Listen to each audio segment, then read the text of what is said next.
Темелно прочитајте го упатството пред да почнете со процесот на бојадисување на косата. Соберете ги алатките што ќе ви бидат потребни, кои вклучуваат часовник или тајмер, рачно огледало, пластични штипки за коса и стар пешкир за да си ја заштитите вашата облека. Доколку имате многу долга и густа коса, може да ви бидат потребни 2 кутии на боја. Бојата секогаш треба да биде нанесена на сува, неизмиена и масна коса. А сега, ајде да почнеме. Најпрво, нанесете ја целата содржина од претретманот по должината и врвовите на вашата коса, обрнувајќи особено внимание на оштетените делови. Внимавајте, избегнувајте ја областа околу корените. Не го мијте пред третманот. Вашата боја за коса ќе биде нанесена веднаш над него.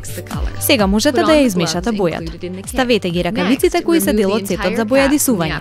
Следно, отстраните го капачето од апликаторот и додадете ја целата содржина од тубата со боја. Внимателно вратите го капачето на апликаторот и мешајте. Подалеку од вашето лице, се додека бојата не е целосно измешана. Одвртете го врвот од капачето за да се овозможи производот да тече низ апликаторот. Веднаш нанесете ја бојата на вашата коса, зашто тогаш таа е најактивна.